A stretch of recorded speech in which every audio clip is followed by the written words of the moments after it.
سب سے پہلے الحمدللہ زبان پر آ گیا۔ عام طور پر الحمدللہ کا معنی جو مفسرین بیان کرتے ہیں اور آپ حضرات نے پڑھا دیکھا کہ عام طور پر یہی معنی بیان کیا جاتا ہے الحمدللہ کا کہ تمام تعریفیں اللہ کے لیے ہیں، تمام تعریفیں اللہ کے، عام طور پر یہی معنی بیان کیا جاتا ہے۔ لیکن اس معنی کے اوپر ایک اعتراض ہے، اس پر شبہ ہے، اور اعتراض اس معنی پر یہ ہے کہ یہ کہہ دینا کہ تمام تعریفیں اللہ کے لیے، تمام صفات اللہ کے لیے، تمام خوبیاں اللہ کے لیے، تمام کمالات اللہ کے لیے، یہ تعریف کر دینا یہ درست نہیں ہے، اس لیے کہ یہی معنی لے کر کہ تمام تعریفیں اللہ کے لیے، تمام صفات اللہ کے لیے، یہ اللہ کی ذات کے علاوہ مخلوقات کے اندر بھی پائی جاتی ہے۔ مخلوق کی بھی تعریف ہوتی ہے، مخلوق کے بھی لوگ اوصاف بیان کرتے ہیں، صفات بیان کرتے ہیں۔ آپ قرآن کریم کو اٹھائیے کہ اللہ رب العزت نے اپنے انبیاء کی تعریفیں بھی کی اور اپنے انبیاء کی صفات کو بھی بیان کیا۔ وقت بہت کم ہے، اس لیے باقی انبیاء کے تذکرے کو اختصار اس کا کرتے ہوئے صرف امام الانبیاء صلی اللہ علیہ وسلم کے بارے میں سورہ احزاب میں اللہ تبارک و تعالی نے فرمایا، یا ایھا النبی انا ارسلناک شاہدا ومبشرا ونذیرا وداعیا الی اللہ باذنہ وسراجا منیرا، کہ اے پیارے نبی، ہم نے آپ کو حق بیان کرنے والا، خوشخبری دینے والا، ڈرانے والا، اللہ کی طرف بلانے والا اور سراج منیر بنا کر بھیجا ہے۔ کس کی تعریف ہو رہی ہے؟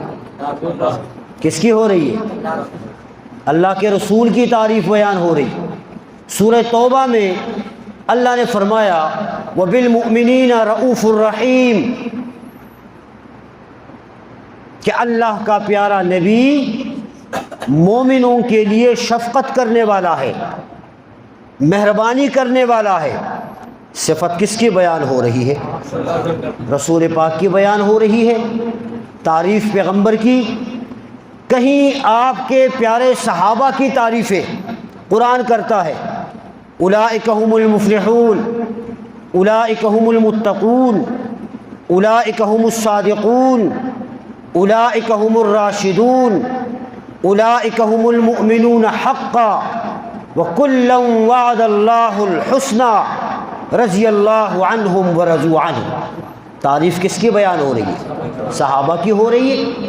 اس قرآن نے اولیاء کی تعریفیں بھی کی، شہداء کی تعریفیں بھی کی، ملائکہ کی تعریفیں بھی کی، مسلمان مومنین کی تعریفیں بھی کی، اور مسلمان تو مسلمان، مومن تو مومن، لوگ کافروں کی تعریف نہیں کرتے۔ سخاوت کی بات آتی ہے، مثال حاتم طائی کی پیش کی جاتی ہے۔ شجاعت کی بات آتی ہے، لوگ رستم اور سہراب کی کہانیاں سناتے ہیں۔ بیٹا باپ کی تعریف کرتا ہے، شاگرد استاد کی کرتا ہے،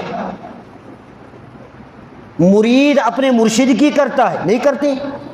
بولو یار، میری بات کچھ سمجھ آ رہی ہے آپ کو یا مشکل ہو رہی ہے؟ بھائی تعریفیں مخلوق کی ہوتی ہیں، پھر یہ کہہ دینا کہ الحمدللہ تمام تعریفیں اللہ کے لیے ہیں، یہ تعریف درست اور اللہ کی ذات پر پوری طرح فٹ نہیں آتی۔ جن مفسرین نے یہ اعتراض کیا ہے انہوں نے جواب دیا ہے کہ بھئی بات اصل یہ ہے کہ مخلوق کے اندر یہ جتنی صفات ہیں، در حقیقت یہ صفات کس کی طرف سے عطا ہیں؟ اللہ کی طرف سے۔ اصل تو اللہ کی طرف سے عطا ہے، تو مخلوق کی صفات کی تعریف کرنا یہ حقیقتاً کن کی تعریف ہے؟ بولو یار، اللہ کی تعریف ہے۔ لیکن اس جواب سے علمی پیاس نہیں بجھتی، اس سے تسلی نہیں ہوتی۔ مولانا حسین علی صاحب رحمۃ اللہ علیہ بڑے مفسر گزرے، انہوں نے اس کا بڑا زبردست معنی کیا ہے، اور وہ معنی کر کے اس کے بعد اس پر اعتراض بھی نہیں ہوتا۔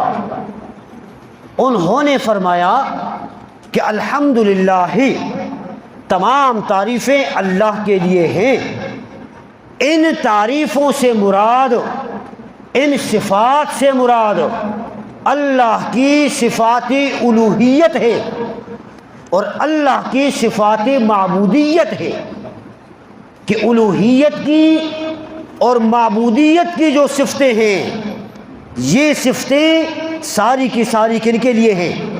اللہ کے لیے ہیں۔ باقی انبیاء کی صفات، اولیاء کی صفات، پیغمبروں کی صفات، علماء کی صفات، شہداء کی صفات، ملائکہ کی صفات، نوری ناری خاکیوں کی صفات، ان کے اندر جو پائی جاتی ہے ان صفات کا ذکر الحمدللہ میں نہیں ہے۔ الحمدللہ میں جس صفت کا ذکر ہے وہ صفت الوہیت ہے، وہ صفت بولو الوہیت ہے، صفت معبودیت ہے۔ اللہ کا الہ ہونا، اللہ کا معبود ہونا، یہ کس کی صفت ہے؟ بولو یار، اللہ کی صفت۔ کچھ نہ کچھ بولیں گے تو آپ انشاءاللہ بات سمجھیں گے اور آپ کو سننے میں لطف آئے گا۔ بالکل روزہ رکھ کے خاموش بیٹھیں گے، میں کہتا جاؤں گا، آگے نکل جاؤں گا، پر آپ کو سمجھ کچھ نہیں آئے گی۔ مجھے تو پتہ ہے، میں نے تفسیر پڑھی ہے۔ میں آپ کے سامنے واضح کر کے رکھنا چاہتا ہوں کہ آپ جو نماز میں الحمدللہ رب العالمین پڑھتے ہیں، اس کا مطلب کیا ہوتا ہے، اس کا معنی کیا ہوتا ہے۔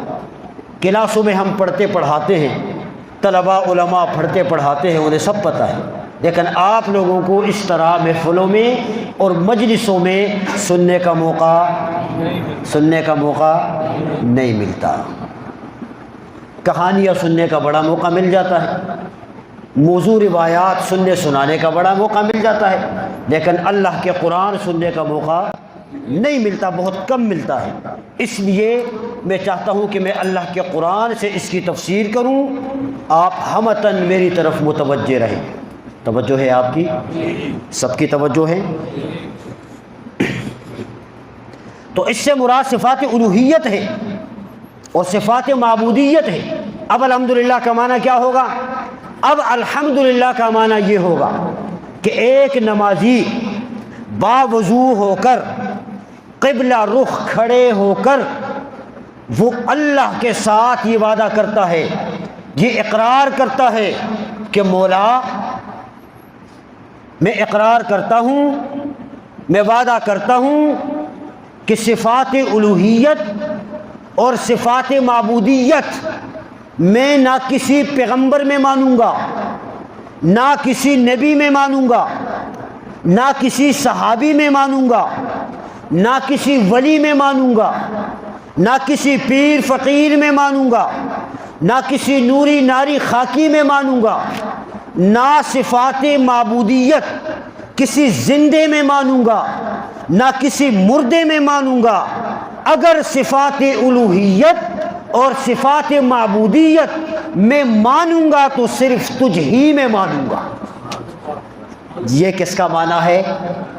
الحمدللہ کا معنی ہے۔ الہ کون ہے؟ معبود کون ہے؟ اللہ کی ذات ہے۔ تو معبودیت اور الوہیت کی جتنی صفات ہیں وہ ساری کی ساری صفات کن میں پائی جاتی ہیں؟ بولو، اللہ میں پائی جاتی ہے۔ یہ معنی ہے الحمدللہ کا، الحمدللہ کا یہ معنی ہے۔ دوسرا جو لفظ ہے پھر یہ الحمدللہ صفات الوہیت اور معبودیت، اس کا قرآن نے ذکر کیا ہے۔ سورہ انعام میں اللہ تبارک نے فرمایا الحمدللہ الذی خلق السماوات والارض وجعل الظلمات والنور ثم الذین کفروا بربہم یعدلون، کہ تمام صفات الوہیت اور معبودیت ساری کی ساری صفتیں ایک اللہ کے لیے ہیں، جس نے زمین بنائی، جس نے آسمان بنایا، جس نے اندھیرا اور اجالا پیدا کیا۔ لیکن تعجب کی بات ان کافروں کے لیے یہ ہے کہ اور لوگوں کو کافروں نے اللہ کے ساتھ برابر کر کے رکھا۔ وَهُوَ الَّذِي يَعْلَمُ سِرَّكُمْ وَجَهْرَكُمْ، اللہ وہ ذات ہے کہ جو تمہارا آہستہ کرنا بھی جانتا ہے، جو تمہارا اعلانیہ کرنا بھی جانتا ہے، وَيَعْلَمُ مَا تَكْسِبُونَ، اور جو کچھ تم کرتے ہو اللہ وہ بھی جانتا ہے۔ یہ اللہ کی صفت الوہیت ہے۔ اور صفت معبودیت سورہ سبا میں اللہ نے فرمایا الحمدللہ الذی لہ ما فی السماوات وما فی الارض، کہ اللہ وہ ہے کہ جس کے لیے ساری کی ساری ملکیت زمینوں کی آسمانوں کی ہے۔ وہو الحکیم الخبیر، اللہ حکمت والا ہے، خبر رکھنے والا ہے۔ یعلم ما یلج فی الارض وما یخرج منها وما ينزل من السماء وما يعرج فيها، کہ اللہ رب العزت جانتا ہے ما یلج فی الارض، جو زمین میں داخل ہوتا ہے، کیڑے مکوڑے، بارش کے قطرے، بیج زمین میں داخل ہوتا ہے، اللہ یہ جانتا ہے۔ وما یخرج منها، اور جو اس زمین سے نکلتا ہے، کھیتی ہے، سبزہ ہے، گھاس ہے، اللہ اسے بھی جانتا ہے۔ وما ينزل من السماء، اور جو کچھ آسمان سے اتارتا ہے، بارش کا قطرہ، برف، فرشتہ، وہی اللہ اسے بھی جانتا ہے۔ وما يعرج فيها، اور جو آسمان کی طرف چڑھتا ہے اللہ اسے بھی جانتا ہے۔ روح، نیک عمل، دعائیں، اللہ اسے بھی جانتا ہے۔ وهو الرحیم الغفور، اللہ رحم کرنے والا اور بخشنے والا ہے۔ یہ اللہ کی صفت معبودیت ہے کہ الوہیت اور معبودیت کی جتنی صفتیں ہیں وہ صفتیں ساری کی ساری اللہ کی ذات میں پائی جاتی ہے۔ پیغمبر پاک صلی اللہ علیہ وسلم نے ارشاد فرمایا، مشکات شریف کی روایتیں، افضل الذکر لا الہ الا اللہ وافضل الدعاء الحمدللہ، کہ ذکروں میں سب سے افضل ترین ذکر الا اللہ، اور دعاؤں میں افضل ترین دعا الحمدللہ ہے۔ ترمذی کی روایت ہے، پیغمبر پاک صلی اللہ علیہ وسلم نے فرمایا التسبیح نصف المیزان والحمدللہ تملؤہ، سبحان اللہ کہہ دینا اعمال کے ترازو کو نصف بھر دیتا ہے، آدھا، اور الحمدللہ کہنے سے اعمال کا ترازو پورا کا پورا بھر جاتا ہے، پورا کا پورا بھر جاتا ہے۔ ابو سعید خدری رضی اللہ تعالیٰ عنہ فرماتے ہیں کہ امام الانبیاء صلی اللہ علیہ وسلم نے فرمایا کہ سیدنا ابراہیم علیہ السلام سے میری ملاقات ہوئی۔ سیدنا ابراہیم علیہ السلام نے فرمایا کہ اپنی امت پر میرا سلام کہیے، اور اس کے بعد ان کو یہ بتائیں کہ جنت کی زمین بڑی زرخیز ہے، پانی بڑا شیرین اور میٹھا ہے، لیکن جنت کی زمین بڑی چٹیل ہے۔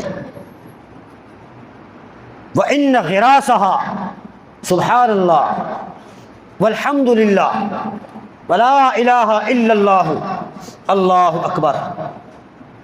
فرمایا کہ جنت کی زمین چٹیل ہے، اس چٹیل زمین کے جو درخت ہیں، سبحان اللہ، الحمد للہ، لا الہ الا اللہ اور اللہ اکبر، یہ ذکر کرنا یہ جنت کے درخت ہیں، جنت کے درخت ہیں۔ اسی لیے یہ کہا جاتا ہے کہ بھائی جب بھی اللہ کا ذکر ہو، پیغمبر کا ذکر ہو، تو ہماری زبانوں پر کیا ہو؟ سبحان اللہ۔ آپ بھی چھپ کا روزہ توڑ کے رکھ دے اور بڑے اخلاص کے ساتھ کہہ دے سبحان اللہ۔ اب میں چونکہ آگے دوسرا جو لفظ ہے نا اس کا معنی بیان کرنے لگا ہوں، اور اس میں مجھے آپ کی خاموشی نہیں، سبحان اللہ کی ضرورت ہوگی تاکہ آپ کو ثواب ملے پورا۔ جنت کے درخت ہیں کیا؟ سبحان اللہ۔ کیا ہے؟ درخت ہے جنت کی۔ میں ایک مرتبہ بیان کر رہا تھا تو یہی میں نے کہا کہ سبحان اللہ کہنے سے جنت میں درخت لگ جاتا ہے، فضیلت ہے۔ ایک بابا جی پٹھان لکڑی کا کاروبار کرتا تھا۔ کچھ دنوں کے بعد میں نے دیکھا مسجد میں بڑے خشوع کے ساتھ وقت سے پہلے آ کے اہتمام کے ساتھ تسبیحات کر کے لگا ہو۔ میں نے پوچھا بابا جی کیا بات ہے؟ کہا وہ صاحب جب سے آپ نے یہ بات کی ہے نا کہ سبحان اللہ کہنے سے جنت میں درخت لگتا ہے، آپ کو پتہ ہے ہم چونکہ یہاں لکڑی کا کاروبار کرتے ہیں، لکڑی کے ساتھ ہی سارا کام ہے دنیا میں، تو سبحان اللہ کہہ کے جنت میں بھی بڑے سارے درخت لگ جائیں، یہاں بھی جو مزے ہیں وہاں پر بھی وہی مزے ہیں، اپنا اپنا ذہن ہے۔ تو سبحان اللہ کہنے سے جنت میں درخت لگ جاتا ہے۔ الحمدللہ رب العالمین دوسرا لفظ ہے رب۔ رب کا معنی کیا ہے؟ رب یہ مصدر ہے، عربی میں اسم فاعل کے معنی میں استعمال ہوتا ہے۔ اس کا معنی ہے پرورش کرنے والا، پرورش کنندہ، یہ معنی کیا جاتا ہے۔ لیکن رب کا جو لفظ ہے لغت میں اس کا کوئی معنی نہیں ہے، لغت میں کوئی معنی نہیں رب کا۔ پرورش کرنا یہ معنی، والدین بھی بچوں کی پرورش کرتے ہیں، کرتے نہیں کرتے؟ قرآن کہتا ہے رب ارحمہما کما ربیانی صغیرا، کہ اولاد اپنے والدین کی خدمت کرے، اطاعت کرے اور ان کے لیے دعائیں کریں کہ اللہ ان دونوں پر رحم کر جس طرح بچپن میں انہوں نے میری تربیت کی۔ تو تربیت تو والدین بھی کر جاتے ہیں، کیا والدین کو بھی ہم رب کہیں؟ اگرچہ محاورے میں والد کو مربی کہا جاتا ہے، کہا جاتا ہے نہیں کہا جاتا؟ بولا یار، اردو سمجھتے ہیں نا آپ لوگ؟ باپ کو مربی کہتے ہیں نہیں کہتے؟ کہتے ہیں، پرورش کرنے والا۔ لیکن یہ معنی جو کیا جاتا ہے نا یہ رب کا حقیقی معنی نہیں ہے، رب کا حقیقی مفہوم نہیں۔ امام راغب اصفہانی رحمۃ اللہ علیہ مفردات القرآن میں کہتے ہیں رب کا معنی انشاء الشیء حالا فحالا الی حد الکمال، کہ چیز کو درجہ بدرجہ پالنا، منزل بمنزل پالنا، سیڑھی بسیڑھی پالتے پالتے چڑھاتے چڑھاتے حد کمال تک پہنچانا، اس کو کیا کہتے ہیں؟ رب کہتے ہیں۔ اس کو کیا کہتے ہیں؟ رب کہتے ہیں۔ معنی تھوڑا سا مشکل ہو گیا، تھوڑا آسان کر دیتا ہوں کہ جس چیز کو زندگی کے جس موڑ پر جس چیز کی ضرورت ہو، ضرورت کے مطابق چیزیں مہیا کرنا، اس کو کیا کہتے ہیں؟ رب کہتے ہیں۔ اس کو کیا کہتے ہیں؟ آپ سمجھ آ گیا؟ کچھ نہیں آیا؟ بولو آ گیا؟ سمجھ آ گیا؟ ہمارا بھی کافی زمانہ ہو گیا خطابت کرتے ہوئے، بیانات کرتے ہوئے، چہرے ہم پڑھ لیتے ہیں، کچھ بھی آپ کو نہیں سمجھ آیا۔ جو میں نے کہہ دیا نا کچھ بھی نہیں سمجھ آیا، ایک بندے کو بھی سمجھ نہیں آیا۔ حالن فحالن کیا چیز ہے، تہ بتہ کیا چیز ہے، چیزیں مہیا کرنا یہ کیا چیز ہے، کسی کو سمجھ نہیں آیا، لیکن میں اب جو معنی سمجھانے لگا ہوں یہ انشاءاللہ آپ کو سمجھ آئے گا، اور آپ کی سبحان اللہ مجھے بتائے کہ واقعتاً آپ کو رب سمجھ آ گیا ہے۔ ماں کا پیٹ ہے، بچہ اندر ہے، 3 اندھیرے ہیں، پیٹ کا اندھیرا، رحم کا اندھیرا، اس جھلی کا اندھیرا کہ جس میں بچہ لپٹا ہوا اللہ اس بچے کی تصویر بنا رہا ہے۔ 3 اندھیرے، 4 مہینے کے بعد بچے میں روح پونکھی گئی، روح آئی، بچے کو پیاس نے ستایا، بچے کو بھوک نے ستایا، اس میں کسی چیز کو پکڑنے کی طاقت نہیں، اپنی زبان کو ہلانے کی طاقت نہیں، کسی چیز کو مانگنے کی طاقت نہیں، اٹھ نہیں سکتا، چل نہیں سکتا، مانگ نہیں سکتا، بول نہیں سکتا۔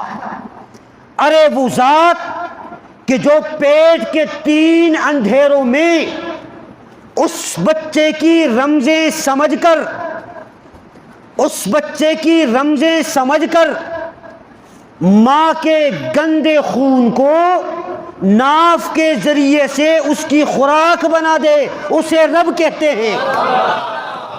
اسے کیا کہتے ہیں؟ رب کہتے ہیں۔ کس نے بتایا؟ بچے نے اپنا وقت پورا کیا، پیدا ہوا، پیدا ہونے کے بعد دائی نے سب سے پہلا جو کام کیا ناف والا خوراک کا راستہ کاٹ دیا۔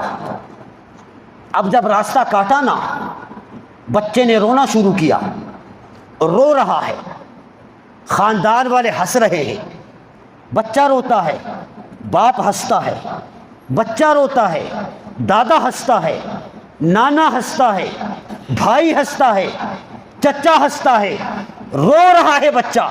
اس بچے کی رونے کی وجہ کسی کو نہیں سمجھ آتی، سبب کسی کو سمجھ نہیں آ رہا، رو کیوں رہا ہے؟ خوراک کا راستہ جو کٹ گیا ہے، بچہ اس لیے رو رہا ہے۔ ارے وہ ذات، وہ ہستی کہ جو آ کر بچے کے کان میں کہہ دے کہ فکر نہ کر، ایک راستہ کٹ گیا، تیری ماں کے سینے کے 2 راستے میں نے تیرے لیے جاری کر دیے، اسے رب کہتے ہیں۔ اسے کیا کہتے ہیں؟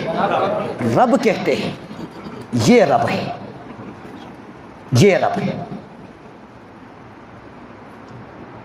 رب العالمین۔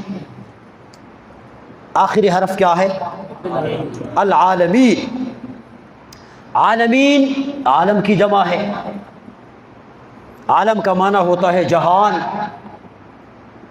ابو سعید خدری رضی اللہ تعالیٰ کہتے ہیں، امام قرطبی رحمۃ اللہ علیہ فرماتے ہیں کہ ابو سعید خدری فرماتے ہیں کہ اللہ نے 40,000 عالم پیدا کیے ہیں، 40,000، ان میں سے ایک عالم یہ دنیا ہے مشرق سے مغرب تک، اور اس کے علاوہ ہے۔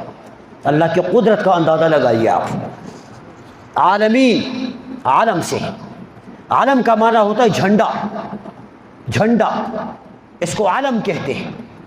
جھنڈا ملک کی پہچان، جماعت کی پہچان ہوتا ہے، پارٹی کی علامت ہوتا ہے۔ بھئی یہ مسلم لیگ کا جھنڈا ہے، یہ پیپلز پارٹی کا جھنڈا ہے، یہ تحریک انصاف کا جھنڈا ہے۔ یہ بات تو سمجھ آئی نا سب کو؟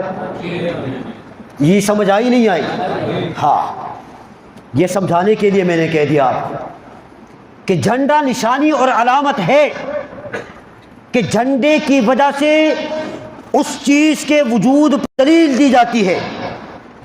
اب معنی یہ ہوگا کہ ہر چیز اور ہر ذرے کی موجودگی یہ اللہ رب العزت کے وجود کی نشانی اور علامت ہے۔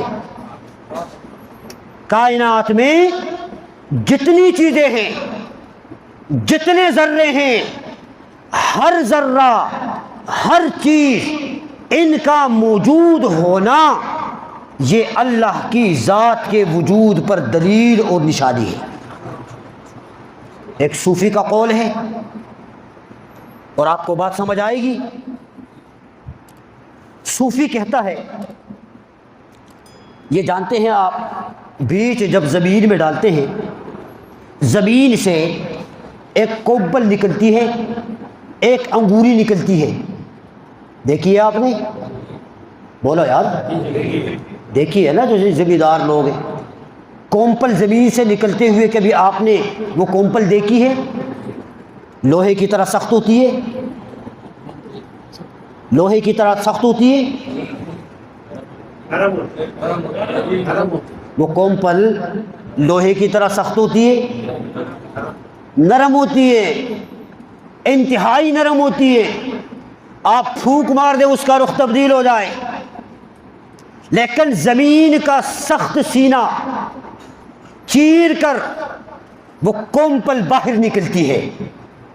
اب آپ نے مجھے بتانا ہے، اگر بات سمجھ آئی میری، جب کومپل باہر نکلتی ہے اس کا رخ مشرق کی طرف ہوتا ہے، مغرب کی طرف ہوتا ہے، شمال کی طرف ہوتا ہے، جنوب کی طرف ہوتا ہے؟ بولو یار، اس کومپل کا رخ کس کی طرف ہوتا ہے؟ آسمان کی طرف ہوتا ہے۔ صوفی کہتا ہے کہ جب یہ کومپل زمین سے نکلتی ہے یہ مشرق کی طرف نہیں دیکھتی، مغرب کی طرف نہیں دیکھتی، شمال اور جنوب کی طرف نہیں دیکھتی، اس کومپل کا رخ آسمان کی طرف ہوتا ہے۔ اس کو گھاس کا تن کا نہ سمجھ، بلکہ اس کو شہادت کی انگلی سمجھ۔ یہ رخ آسمان کی طرف کر کے شہادت دیتا ہے کہ مولا اس پوری کائنات میں عبادت کا لائق تیرے علاوہ کوئی اور ذات نہیں ہے۔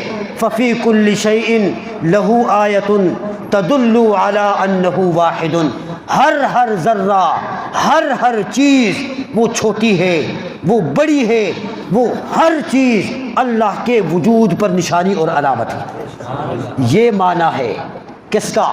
الحمدللہ رب العالمین کا، کہ اے اللہ ساری کی ساری تعریفیں الوہیت والی، معبودیت والی، وہ صرف اور صرف تیرے لیے ہے، اور تو اس پورے جہان اور پورے عالمین کا تو رب ہے، تو اس کا پالنے والا ہے اور اس کا پالنہار ہے۔ اللہ عمل کرنے کی توفیق عطا فرمائے۔ آخر میں قربانی قریب ہے، انشاءاللہ اگلے جمعے میں قربانی کی تفصیلات میں عرض کروں گا، لیکن چونکہ آج یکم ذی الحجہ ہے تو جو حضرات قربانی کرتے ہیں ان کے لیے شریعت کا ایک مسئلہ ناخن کاٹنا اور بال کاٹنا جسم، اس کے بارے میں مسئلہ یہ ہے کہ جو لوگ قربانی کرتے ہیں ان کے لیے ان 10 دنوں میں ہاتھ پیر کے ناخن نہ کاٹنا اور جسم کے بالوں کا نہ کاٹنا یہ مستحب عمل ہے۔ کیا ہے؟ مستحب عمل ہے، یہ فرض اور واجب نہیں ہے، سنت بھی نہیں ہے، ایک مستحب عمل ہے۔ لیکن اگر کوئی قربانی کرنے والا اپنے ناخن کاٹ لے، اپنے بال کاٹ لے تو بھی کوئی مسئلہ نہیں ہے، قربانی کے اوپر کوئی حرج نہیں آتا، قربانی پھر بھی ان کی ٹھیک ہے اور صحیح ہے۔ اللہ عمل کرنے کی توفیق عطا فرمائے۔